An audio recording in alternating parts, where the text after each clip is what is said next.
Ketika bencana datang, yang runtuh bukan cuma bangunan dan akses logistik, tapi juga struktur sosial yang selama ini menjaga perilaku manusia tetap teratur. Norma, hukum, dan kontrol sosial yang biasanya bekerja otomatis mulai kehilangan kekuatan. Dalam situasi ini, manusia tidak lagi bergerak berdasarkan aturan yang berlaku saat keadaan normal, tapi berdasarkan kebutuhan untuk bertahan hidup dan membaca situasi sosial di sekitar.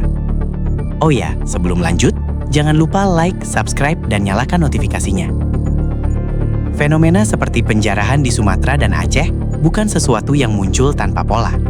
Ini respon yang berulang di berbagai tempat, ketika negara terlambat hadir, akses kebutuhan dasar terputus, dan masyarakat masuk ke kondisi ketidakpastian.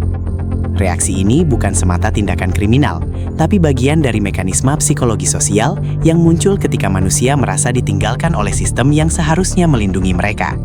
Nah, di video kali ini, gue bakal bahas fenomena ini dari sisi psikologi sosial.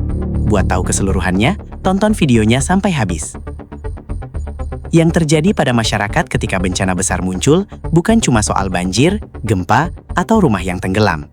Yang runtuh pertama kali bukan bangunan, tapi struktur sosial yang selama ini jadi pegangan.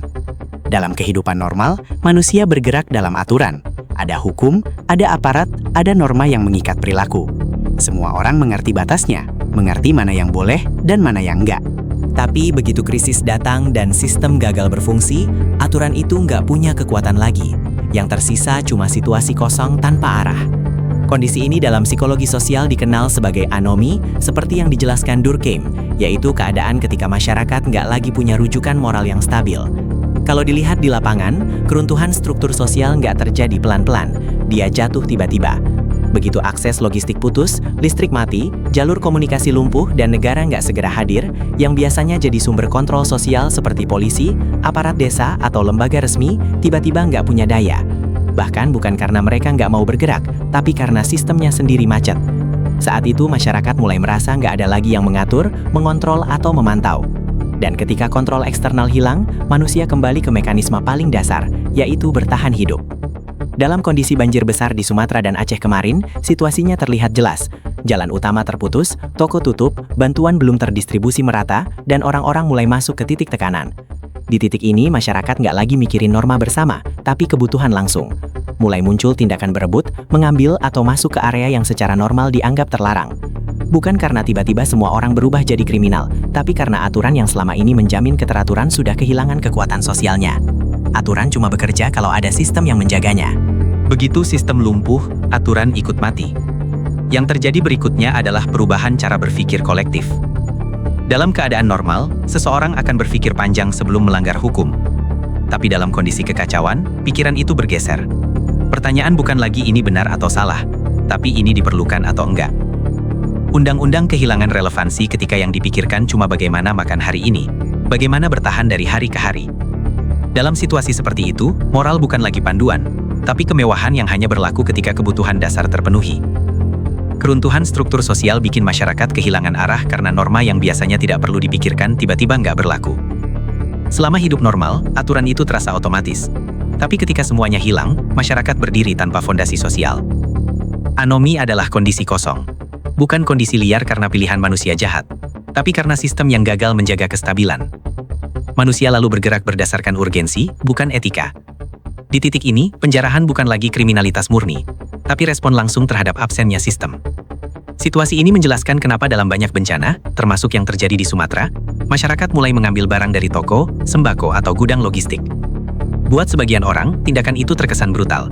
Tapi di dalam kondisi keruntuhan tata sosial, perilaku itu muncul sebagai bentuk adaptasi. Masyarakat merasa tidak ada lagi struktur yang menjamin hak bantuan atau pemerataan. Ketika negara lambat hadir, masyarakat mengambil alih keputusan distribusi dengan caranya sendiri. Struktur sosial adalah sesuatu yang rapuh. Selama bekerja, semua terlihat stabil. Tapi begitu ada krisis besar dan sistem gagal jadi penyangga, masyarakat nggak punya alasan lagi buat tunduk pada aturan. Dari titik itu, perilaku yang dalam kondisi normal dianggap menyimpang berubah jadi sesuatu yang hampir bisa diterima karena situasinya memaksa.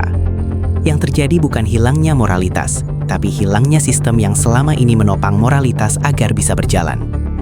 Dan dari sini fenomena penjarahan mulai jadi pola, bukan pengecualian. Karena ketika struktur sosial runtuh, manusia nggak lagi bergerak berdasarkan aturan bersama, tapi berdasarkan kebutuhan paling dasar, yaitu bertahan hidup dan memastikan keluarganya tetap selamat. Sebelum siapapun menyalahkan tindakan itu, penting melihat bahwa penjarahan bukan titik awal masalah, melainkan gejala dari sistem yang gagal hadir ketika masyarakat paling membutuhkannya. Ketika bencana besar menghantam sebuah wilayah, pola berpikir manusia bergeser drastis.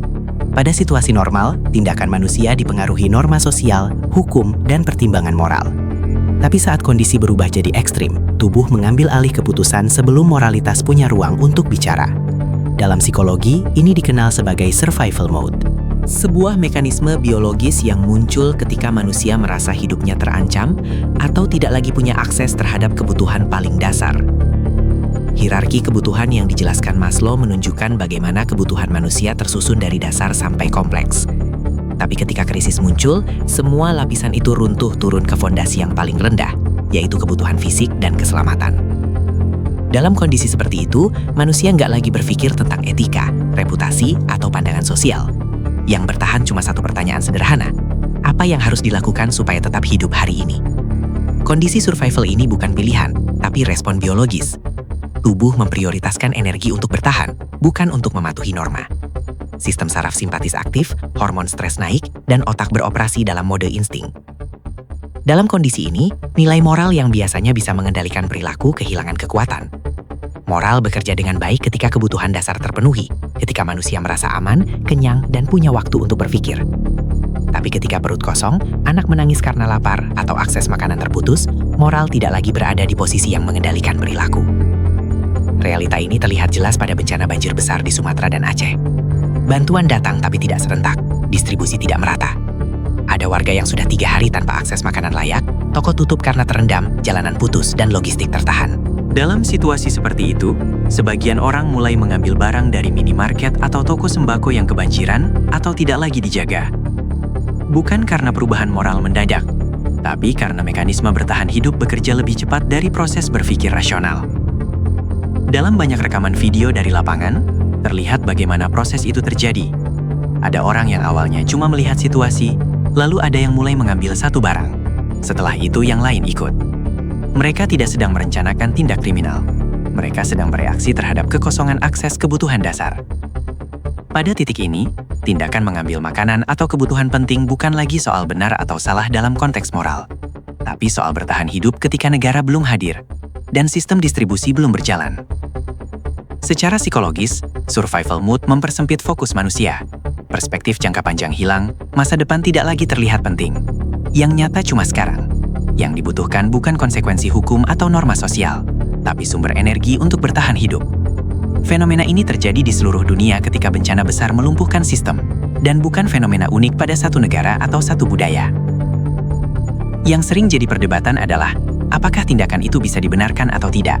Tapi jika dilihat dari sisi psikologi sosial, tindakan itu bukan sekedar perilaku menyimpang, tetapi reaksi terhadap absennya pemenuhan kebutuhan dasar. Ketika akses makanan, minum, obat, dan keselamatan tidak tersedia, perilaku manusia mengikuti insting biologis yang lebih tua dari aturan sosial manapun. Dalam konteks ini, penjarahan yang terjadi bukan titik awal masalah, tapi tanda bahwa sistem tidak mampu mempertahankan fungsi dasarnya. Masyarakat tidak bergerak dalam situasi normal, tetapi dalam realitas yang memaksa mereka memprioritaskan kehidupan dibandingkan ketaatan. Survival mode muncul ketika negara, sistem distribusi, dan struktur sosial gagal memberi jaminan paling dasar. Masa depan tidak lagi terlihat penting, yang nyata cuma sekarang. Yang dibutuhkan bukan konsekuensi hukum atau norma sosial, tapi sumber energi untuk bertahan hidup. Dan pada titik itu, manusia berhenti berpikir sebagai bagian dari masyarakat dan mulai berpikir sebagai individu yang bertanggung jawab atas hidupnya sendiri dan orang yang bergantung padanya. Di situ, moral bukan hilang. Moral hanya kalah oleh kebutuhan paling dasar yang tidak bisa ditunda. Dalam situasi bencana, penjarahan jarang dimulai dari tindakan individu. Biasanya muncul sebagai respon kolektif, dan ini terkait dengan fenomena psikologi sosial yang disebut deindividuasi. Pada kondisi ini, identitas pribadi seseorang larut dalam identitas kelompok. Kendali diri, norma internal dan moral individu tiba-tiba kehilangan batas karena berada di telah kerumunan yang sama-sama melakukan tindakan yang sebelumnya dianggap melanggar aturan. Deindividuasi terjadi ketika seseorang merasa dirinya tidak terlihat, tidak dikenali, dan tidak bertanggung jawab atas tindakan yang dilakukan. Ada pergeseran dari pola pikir saya menjadi kami. Dan ketika pergeseran ini terjadi, batas moral yang sebelumnya kuat berubah jadi fleksibel, rasa bersalah berkurang, empati melemah, dan perilaku impulsif meningkat. Hal ini diperkuat oleh kondisi anonim ketika seseorang merasa tindakannya tidak akan diperhatikan atau diidentifikasi secara personal. Fenomena yang sama terlihat pada kondisi penjarahan di wilayah banjir Sumatera dan Aceh. Tidak ada satu orang yang bergerak sendirian, selalu berawal dari satu tindakan kecil yang memicu gelombang berikutnya.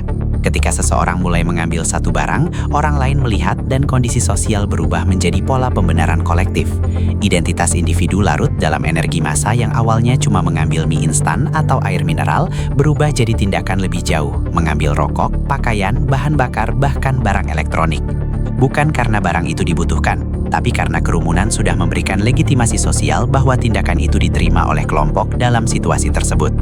Ini juga menjelaskan kenapa tindakan yang awalnya terlihat kecil bisa berkembang cepat menjadi tindakan destruktif. Energi sosial dalam kerumunan bergerak seperti gelombang. Ketika satu batas dilewati, batas berikutnya jadi lebih mudah dilanggar.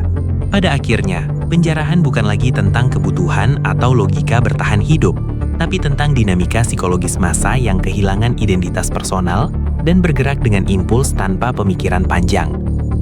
Deindividuasi menunjukkan bahwa perilaku manusia bukan hanya dipengaruhi moral internal, tetapi juga oleh konteks sosial yang menyelimuti mereka. Situasi bencana menciptakan kondisi di mana struktur normal melemah, dan ketika kerumunan terbentuk, identitas individu hilang. Dalam kondisi ini, seseorang bisa melakukan hal yang sebelumnya tidak pernah terpikirkan karena dia tidak lagi merasa dirinya sebagai individu yang bertanggung jawab, tetapi bagian dari massa yang bergerak tanpa arah moral yang jelas. Pada akhirnya, fenomena penjarahan di tengah bencana bukan sekedar cerita tentang moral yang runtuh atau masyarakat yang tiba-tiba berubah jadi brutal. Ini adalah gambaran tentang apa yang terjadi ketika sistem gagal menjalankan fungsinya, ketika kebutuhan dasar tidak terpenuhi, dan ketika ketidakpastian mengambil alih ruang berpikir rasional manusia.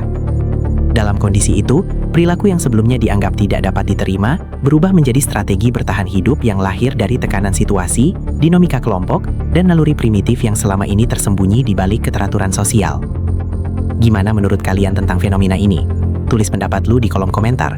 Terima kasih sudah nonton video ini. Sampai ketemu di video selanjutnya.